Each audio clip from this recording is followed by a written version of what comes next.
Well, happy Sunday fun day. How's everyone's?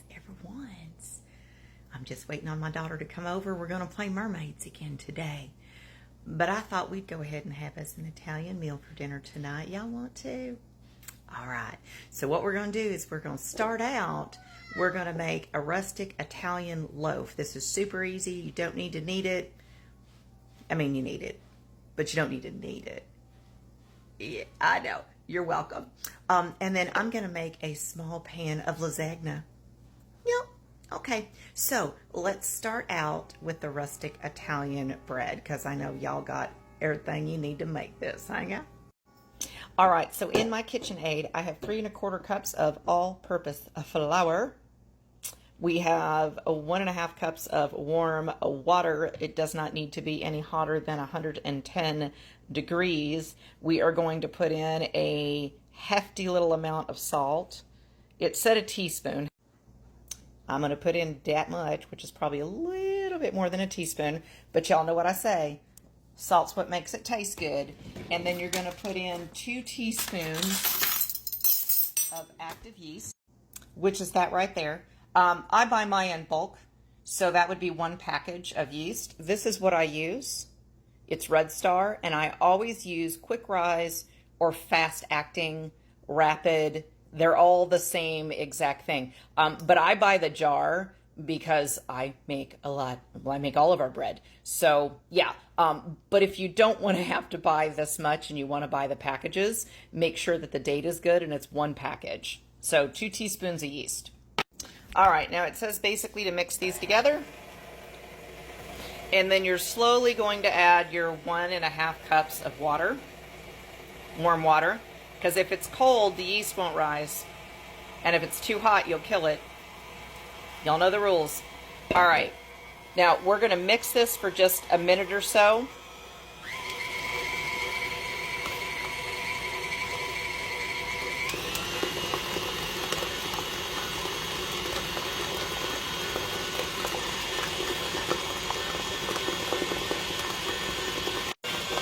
All right, now it states that the dough is going to be very soft, and indeed it is. So we're going to scrape the bowl down, scrape all of this down, and then we're going to cover it with saran wrap and stick it on the back of the stove for 2 to 3 hours. All right, so it's rested a couple of hours. It has definitely doubled in size. So we are going to get it out. It said on a lightly floured surface, and it said don't worry that it's going to be really loose because this is super loose. It says don't worry. So we're not going to worry. And now it wants me to take lightly floured hands and roll this into a ball. It doesn't want you to knead it. Okay. So we are just, wow. Yeah, this is super wet, you guys. Super wet. And we are going to do our best to get it into a ball.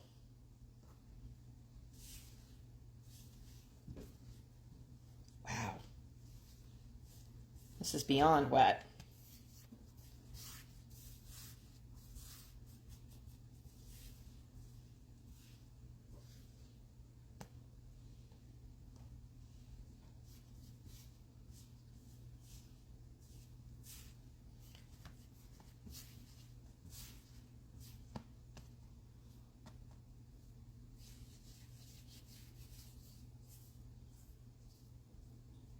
Okay.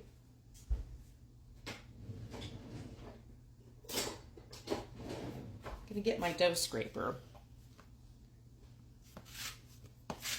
There we go. That's better than using my hands.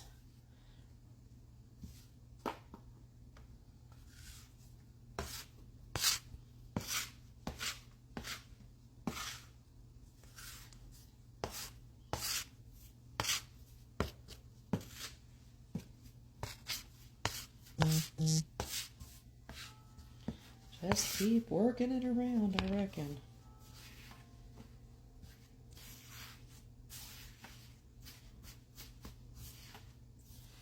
It wants it in a ball.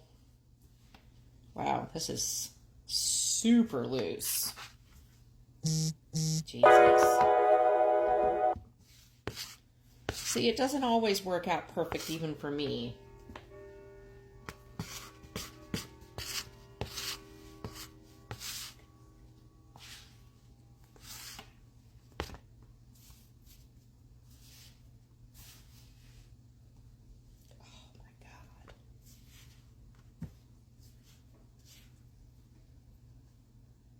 Wow.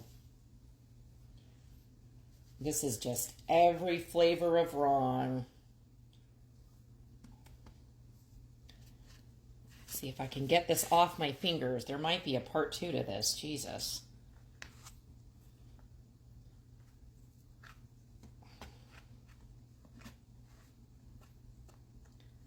Get that off my fingers. I'm glad I took my nails off.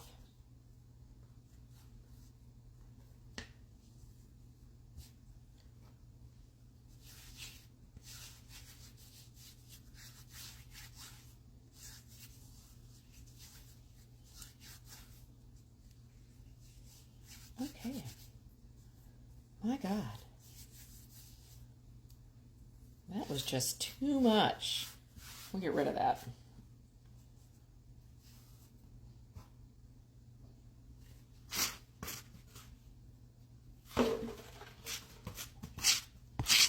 I don't know, guys. We'll see about this one. Jesus. See, I think I'm just going to...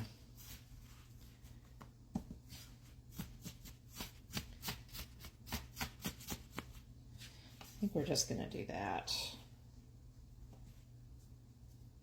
Needs to quit sticking to my fingers.